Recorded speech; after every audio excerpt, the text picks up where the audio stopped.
بسم اللہ الرحمن الرحیم۔ میں ملتان کی میڈیا کا شکر گزار ہوں کہ آج اتوار کے روز آپ نے زحمت کی تشریف لائے میری درخواست پر۔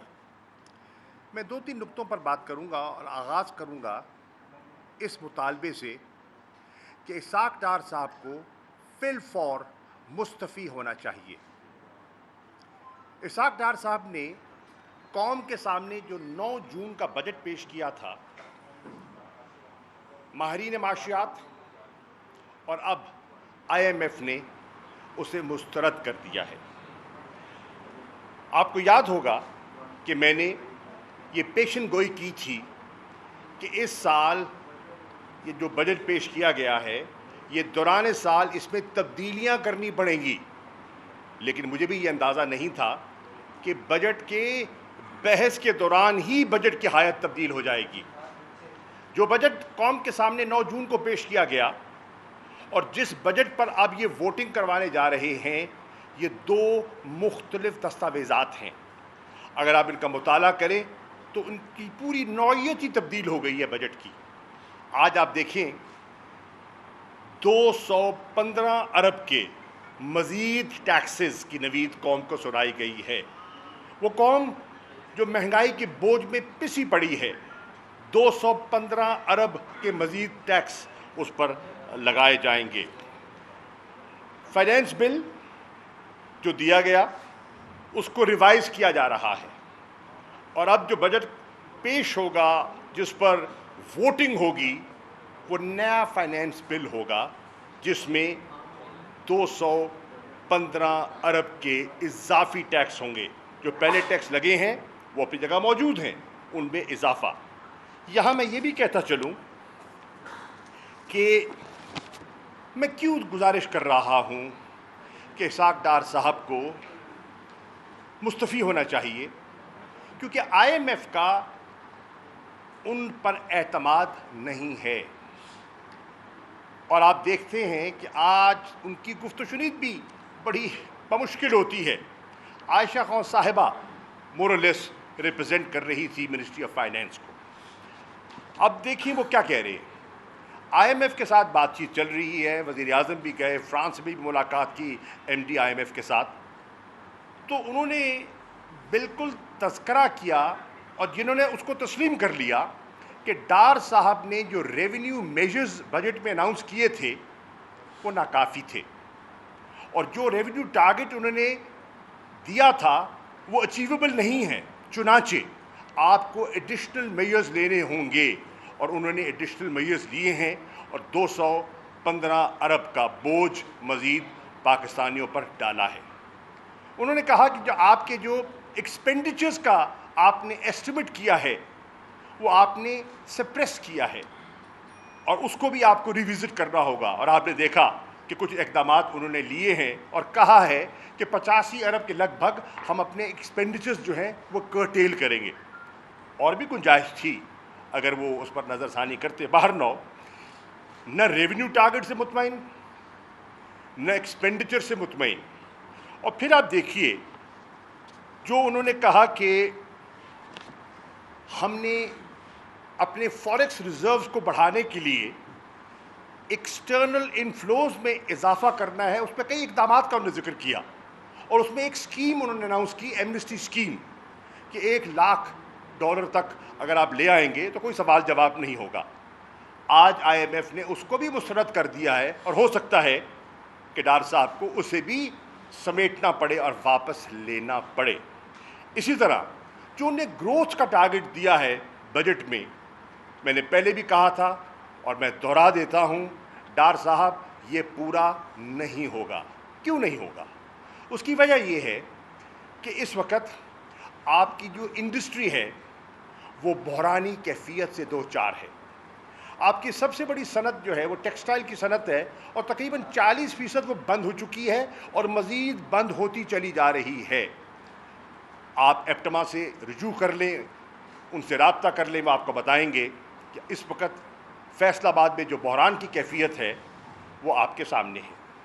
اسی طرح آپ دیکھیں کہ لارج سکیل مینوفیکچرنگ کو جس طرح آپ نے جکڑا، آپ نے امپورٹس پر، ان کے را مٹیریل پر جس طرح قدغن لگائی، اس سے آپ کی لارج اسکیل مینوفیکچرنگ جو ہے وہ اس کی پروڈکٹیوٹی جو ہے وہ متاثر ہوئی. اسی طرح آپ دیکھیں کہ ایگریکلچر، آپ نے کہا اس بجٹ پہ ہمارا فوکس زراعت پر ہوگا. معیشت کی ریڑھ کی ہڈی زراعت ہے. زراعت جو ہمارے وقت میں 4.5% گرو کر رہی تھی، بقول آپ کے اس نے 1.6% گرو کیا ہے، جو غلط ہے، جو درست نہیں ہے. ڈاکٹر حفیظ پاشا کے مطابق یہ بھی ممکن نہیں ہوگا، یہ بھی ممکن نہیں ہوگا. کانٹریکشن ہو رہی ہے، اکانومی کانٹریکٹ کر رہی ہے، اور جو آپ لوگوں کو بات کر رہے ہیں وہ حقائق پر مبنی نہیں ہے. فگر فجنگ سے، ایسٹیمیٹس کو ایگزیجریٹ کرنے سے، سپریس کرنے سے آپ وقتی طور پر لوگوں کا منہ بند کر دیں گے، لیکن حقائق پر پردہ نہیں ڈال سکیں گے. چنانچہ میں سمجھتا ہوں کہ یہ صورتحال بڑی خطرناک حد تک بڑھ چکی ہے، اور اسحاق ڈار اس کے ذمہ دار ہیں. اب زراعت کہہ رہے ہیں کہ زراعت پر ہم نے فوکس کیا ہے، لیکن کل جو میجرز اناؤنس کیے ہیں یا کرنے جا رہے ہیں اس میں کھاد پر 5% ایکسائز ڈیوٹی نافذ کر دی. زراعت بحران کی کیفیت میں ہے. آپ کی جو فرٹیلائزر ہے، کھادیں ہیں، وہ بہت مہنگی ہو گئی ہیں، اور اس کے اوپر 5% پھر آپ نے ڈیوٹی لگا دی. تو کیا جس سیکٹر سے آپ گروتھ کی توقع کر رہے ہیں، اور ان دا شارٹ ٹرم پاکستان کو اگر گروتھ کوئی سیکٹر دے سکتا ہے تو آپ کا زرعی سیکٹر ہے، آپ کا مزید آپ نے اس کا گلا گھونٹ دیا.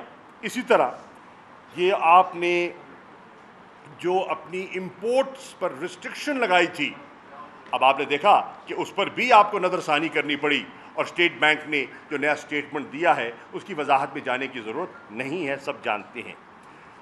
اب یہ شنید بھی ہے، اور اس وقت گرمی جو ہے وہ آپ کے سامنے ہے، اور شہروں میں بھی لوڈ شیڈنگ ہے، لیکن دیہاتوں میں جن کی آواز آپ تک نہیں پہنچتی، لیکن اسمبلی میں بیٹھے ہوئے بہت سے ممبران کے حلقے کی نمائندگی وہ اگر وہ ایمانداری سے کریں تو اپنے ووٹر سے پوچھیں، 12 گھنٹے کی لوڈ شیڈنگ ہو رہی ہے، اور اس لوڈ شیڈنگ پر مزید الیکٹریسٹی ٹیرف بڑھانے کی بات کی جا رہی ہے، ریویژن کی بات کی جا رہی ہے.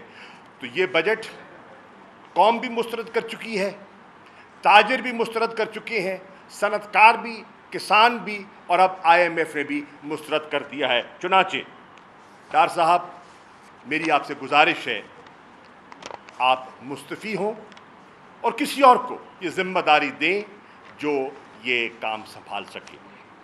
میرا دوسرا نقطہ ہے، جو ابھی واشنگٹن میں ملاقات ہوئی صدر بائیڈن کے درمیان اور ہندوستان کے وزیر اعظم کے درمیان. خیر، یہ ان کا بائی لیٹرل وزٹ تھا، ان کا حق ہے، وہ ملے، گفتگو ہوئی. لیکن اس گفتگو کے بعد جو جوائنٹ کمیونیکے سامنے آیا، اس جوائنٹ کمیونیکے کو پڑھ کر مجھے بہت تکلیف ہوئی. بحیثیت سابق وزیر خارجہ پاکستان کے، انہوں نے دہشت گردی پر جو پاکستان کی کاوشیں ہیں، قربانیاں ہیں، مالی اور جانی، ہمارے شہری، ہمارے پولیس آفیسرز، ہمارے فوج کے جوان، جنہوں نے ایک مربوط کمپریہنسو اسٹریٹجی کے تحت دہشت گردی کو شکست دی، اس کا تذکرہ ہی نہیں ہے، اس کی ریکگنیشن ہی نہیں ہے، اس کا اعتراف ہی نہیں ہے. اور پھر پاکستان کو ایک بائی لیٹرل میٹنگ میں ڈپلومیٹک نارم سے ہٹ کر آپ تنقید کا نشانہ بناتے ہیں. یہ مناسب نہیں تھا، اور میں سمجھتا ہوں کہ مجھے اس کو دیکھ کر پڑھ کر بڑی تکلیف ہوئی. لیکن مجھے حیرت یہ ہوئی کہ ہمارے ہاں کوئی بول رہا ہی نہیں ہے. کل میں نے ایک پروگرام دیکھا، اور اس پروگرام میں کہا گیا کہ اس پر کسی سیاستدان نے نوٹس نہیں لیا. غالباً ماریہ میمن صاحبہ کا پروگرام تھا، اور میں نے کل رات ان کو فون کیا. میں نے کہا نہیں، آپ کے پروڈیوسر نے آپ کو صحیح آگاہ نہیں کیا. میں نے کل ہی 9 بجے اس پر اپنا پوائنٹ آف ویو جو ہے نا دہشت گردی کی عدالت کے سامنے کھڑے ہو کر میں نے دیا تھا، اور اپنی تشویش کا اور اپنی ڈس اپوائنٹمنٹ کا ذکر کیا تھا. میں آج پھر کر رہا ہوں. مجھے تعجب اس بات کا ہے کہ ہمارے وزیر اعظم فرانس میں عاموں کی سیلزمین شپ کر رہے ہیں، اچھی بات ہے. مجھے خوشی ہوئی ہے کیونکہ یہ تو ملتان کی سوغات ہے عام، اور ہمارے بالکل عام بڑے عمدہ ہیں. لیکن جناب وزیر اعظم، عاموں کے ساتھ ساتھ یہ جو جوائنٹ کمیونٹی آیا ہے، کیا اس پر آپ کو کچھ نہیں کہنا تھا؟ ہمارے وزیر خارجہ اس پر کوئی بات نہ کریں. اسمبلی سے بڑا مناسب فورم کیا ہے جو عوام کی ترجمانی کرتا ہے، جو پاکستان کی ترجمانی کرتا ہے؟ اس پر اس کا تذکرہ تک نہ ہو. قسم کی باتیں ہوتی ہیں. آپ تقریریں اٹھا کے دیکھ لیں، لام کاف ہو رہا ہے، جملے بازی ہو رہی ہے، لیکن یہ ایشو جو نیشنل نوعیت کا ہے اس پر کسی ذمہ دار آدمی نے، فارن آفس کی اسپوکس پرسن نے بیان دیا ہے، ناٹ انف. اس خاتون نے تو بالکل صحیح بیان دیا ہے، لیکن اس کی وقت وہ نہیں ہو سکتی جو ایک پولیٹیکل الیکٹڈ قیادت کی ہوا کرتی ہے. تو اس پر بھی مجھے افسوس سے کہنا پڑتا ہے کہ یہ حکومت نے وہ ذمہ داری کا مظاہرہ نہیں کیا جو کرنا چاہیے. اور امریکہ کا جہاں تک تعلق ہے، امریکہ اس سے غافل نہیں ہو سکتا کہ پاکستان نے دہشت گردی کی جنگ میں کتنا تعاون کیا ہے. اور آج بھی یہ جو ٹیررزم کی بلا ہے، وبا ہے جس سے ہم دوچار ہیں، یہ گلوبل فنومنا ہے، یہ ایک ریجنل فنومنا ہے، یہ ہمارے علاقے تک محدود نہیں ہے. اور اس کو کاؤنٹر کرنے کے لیے پاکستان کل بھی تیار تھا اور آج بھی تیار ہے. ہم نے تو ہمیشہ کہا کہ امریکہ کے ساتھ کاؤنٹر ٹیررزم پر کوآپریشن کے لیے ہم تیار ہیں. اس میں ہماری بھی بقا ہے اور ہماری بھی ضرورت ہے، اور ریجنل ضرورت بھی ہے، اور انٹرنیشنل کوآپریشن درکار بھی ہے، انٹیلیجنس شیئرنگ ہے، کیپیسٹی بلڈنگ ہے، یہ سب چیزیں اس میں آ جاتی ہیں. لیکن مجھے افسوس ہوا کہ ہماری گورنمنٹ نے اسے وہ سنجیدگی نہیں دی. اور پھر آپ دیکھیے کہ اس جوائنٹ کمیونیکے میں جہاں پاکستان کو نشانہ بنایا جاتا ہے، وہاں مقبوضہ کشمیر میں جو انسانی حقوق کی پامالی ہو رہی ہے اس کا ذکر تک نہیں ہے، اس کا ذکر تک نہیں ہے. اس وقت ہندوستان میں اقلیتوں کے ساتھ جو رویہ برتا جا رہا ہے، بالخصوص مسلمانوں کے ساتھ، وہ آپ دیکھ رہے ہیں سوشل میڈیا پہ، آپ دیکھ رہے ہیں اس کا تذکرہ کہیں نہیں ہے، اس کا ذکر نہیں ہے، اور ہم خاموش بیٹھے ہیں. اسی طرح ہندوستان اور پاکستان کے درمیان سی بی ایمز میں سے میری نظر میں بحیثیت ایکس فورن منسٹر سب سے قیمتی اور اہم جو سی بی ایم ہے وہ line of control per cease fire کا سی بی ایم ہے. اس کی وائلیشن ہوئی اور 2 ہمارے پاکستانی کشمیری شہید ہوئے ہیں، اور بلا وجہ ان پرووکڈ فائرنگ کی گئی ہے. میں اس کی پرزور مذمت کرتا ہوں.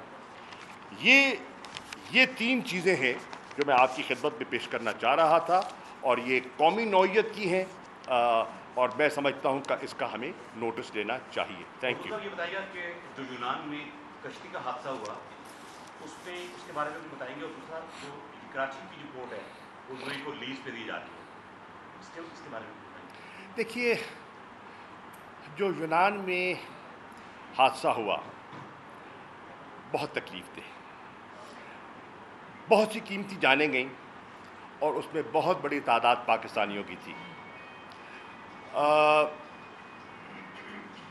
اب کہا جا رہا ہے کہ انویسٹیگیشن ہوگی، ہم نے جو اس میں ذمہ دار ہیں انہیں گرفتار کیا ہے. اچھا ہے، آپ ضرور کیجئے، لیکن ہمیں دیکھنا ہے کہ یہ لوگ مجبور ہو کے جا رہے کیوں ہیں. سوال یہ ہے گھر کیوں چھوڑ رہے ہیں؟ ادھار لے کر، کچھ چیز بیچ کر 25-30 لاکھ جمع کرایا نا انہوں نے اور گئے. یعنی کہ 30-30 لاکھ دے کر موت خریدنے تو کوئی نہیں چاہتا نا. اور جس طرح انہیں جس کسب و پرسی کے عالم میں آپ نے دیکھا کہ جہاز بند ہے، خراب ہو گیا، پانی تک نہیں ملا، پیاسے مر گئے لوگ، اور ابھی تک بہت سے لوگوں کی اطلاع نہیں ملی. اور اوبیسلی ہمارے مشنز نے کوشش کی ہوگی، لیکن بڑی تکلیف دہ چیز ہے، اور اس کا تدارک ہونا چاہیے. یہ پہلی مرتبہ ایسا نہیں ہوا، یہ کوئی نئی بلا نہیں ہے، یہ کوئی نئی وبا نہیں ہے، یہ عرصہ دراز سے ہو رہی ہے، اور اس کی بیخ-کنی ہونی چاہیے.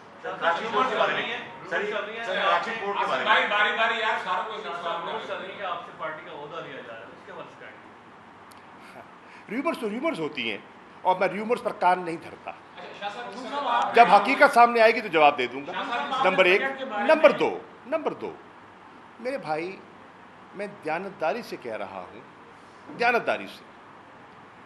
ہمارے ہاں یہ رواج نہیں ہے لوگوں کو سمجھنے کا کہ میں اب عہدوں کی اور ٹکٹوں کی سیاست سے بالا ہو گیا ہوں. میں جو سیاست کر رہا ہوں وہ عہدہ ہو نہ ہو ایک نظریے کی کر رہا ہوں اور نظریے پہ قائم ہوں.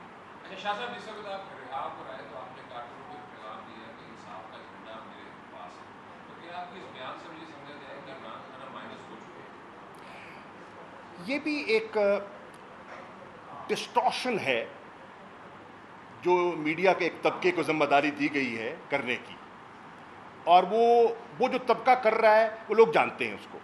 ان کی تانے بانے کہاں جڑے ہوئے ہیں، وہ کس کی زبان بولتے ہیں، وہ لوگ سب جانتے ہیں. لیکن میں اس کو دہرا دیتا ہوں کیونکہ آپ نے سوال کیا ہے. دیکھیے، انصاف کا جھنڈا میرے ہاتھ میں 2011 سے ہے. میں ذرا کیونکہ بھائی سے مخاطب ہوں تو میں اس لیے ذرا ان کی توجہ چاہتا ہوں.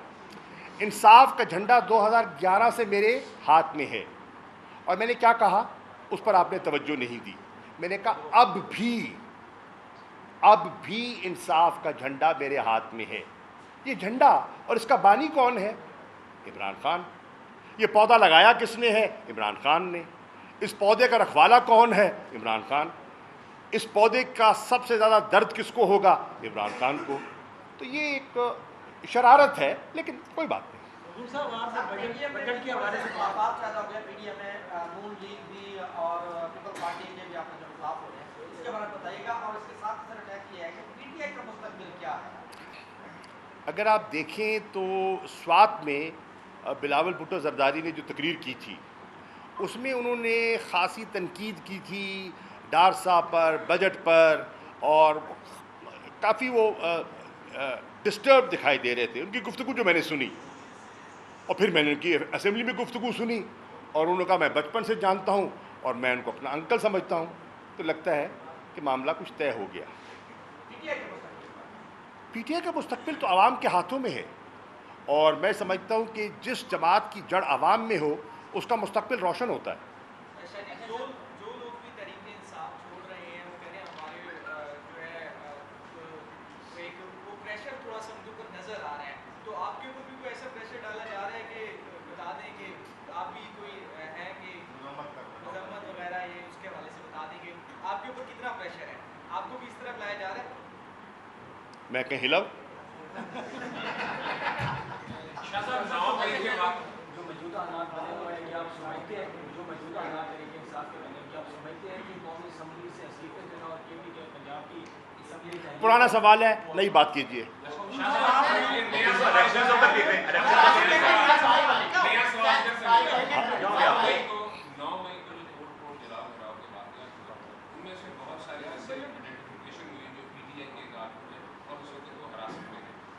کیا پاکستان طریقے انصاف کا جو لائرز ونگ ہے وہ ان کو لیگل ایڈ جو ہے وہ فراہم کرے؟ دے رہا ہے. جو ہمارا جو لائرز ونگ ہے انہوں نے بے پناہ خدمت کی ہے. میں اعتراف کرنا چاہوں گا وکلاء کا جنہوں نے گریٹس بغیر فیس لیے جو خدمت کی ہے. میں ان کا شکر گزار ہوں. میں نے خود دیکھا، جیسے میں پشاور ہائی کورٹ گیا اپنی پروٹیکٹیو بیل کے لیے، تو وہاں کے وکلاء نے میری، آئی ایل ایف کے وکلاء نے میری جس طرح سے میری رہنمائی کی اور مدد کی، میرے پاس الفاظ نہیں ہیں شکریہ ادا کرنے کے. اسی طرح لاہور میں، اسی طرح اسلام آباد میں جو کیسز ہیں، لاہور میں جو کیسز ہیں پی ٹی آئی کے دوست سنبھالے ہوئے ہیں. اسلام آباد میں جو کیسز ہیں پی ٹی آئی کے دوستوں نے سنبھالا ہوا ہے. پشاور میں، اسلام آباد میں سب نے سنبھالا ہوا ہے. اور بہت سے ورکرز ہمارے اللہ کے فضل و کرم سے رہا ہو گئے ہیں. اور میری پھر گزارش ہوگی وہ کارکنان، اور اکثر بیشتر وہ ہیں جو 9 مئی کے واقعات میں ملوث نہیں ہیں، بے گناہ ہیں، ان کو رہا ہونا چاہیے. اور میں گزارش کروں گا، بڑی تکلیف دیکھی ہے ان نے، بڑی تکلیف دیکھ لی ہے، مہربانی فرمائیے کم از کم عید وہ اپنے بچوں کے ساتھ کر لیں. بلڈ اپ کیا جا رہا ہے صورتحال 9 مئی کا جو ایونٹ ہے، جو سانحہ ہوا ہے، اس کے منصوبہ سازوں میں عمران خان صاحب جو ہے وہ مرکزی ہیں اور ان کو ایک موقع پر گرفتار بھی کیا جائے گا اور نااہل بھی کیا جائے گا، اور جیسا کہ پاکستان کی روایت ہے کہ پھر وہ باہر بھی چلے جاتے ہیں. اگر ایسی صورتحال پیدا ہوتی ہے تو پارٹی کو لیڈ کون کرے گا؟ کتنا معصومانہ سوال ہے جی. اس کا فیصلہ عمران خان کرے گا. قاضی قائد عیسیٰ کے خلاف صدر علوی نے ریفرنس بھیجا، اب ان کی تقرری کا نوٹیفکیشن بھی صدر علوی نے جاری کیا. کس طرح دیکھ رہے ہیں؟ ستمبر میں ان کی تعیناتی ہے، اسٹیبلشمنٹ سے پہلے تحفظات کا اظہار کر چکے عمران خان. جوڈیشری میں جواب عمران خان کو آن بورڈ لے کے یہ نوٹیفکیشن جاری کیا کیونکہ بطور پریزیڈنٹ ماضی میں بھی جو بھی فیصلے کرتے تھے عمران خان صاحب کو آن بورڈ لے کے. ایک سیکنڈ، جہاں تک جوڈیشری کا تعلق ہے نا جی، آپ پاکستان کے آئین کا مطالعہ کریں تو ٹرائکاٹمی اور پارٹس کا ذکر ہے اس میں. ٹھیک، جوڈیشری ایک important organ of the state ہے، انڈیپینڈنٹ ہے، خود مختار ہے، اور جوڈیشری کا احترام ہم پر لازم ہے. اگر میں بحیثیت ایک سیاستدان کے، بحیثیت ایک شہری کے، بحیثیت ایک پارلیمنٹیرین کے اپنی عدلیہ کا احترام نہیں کروں گا تو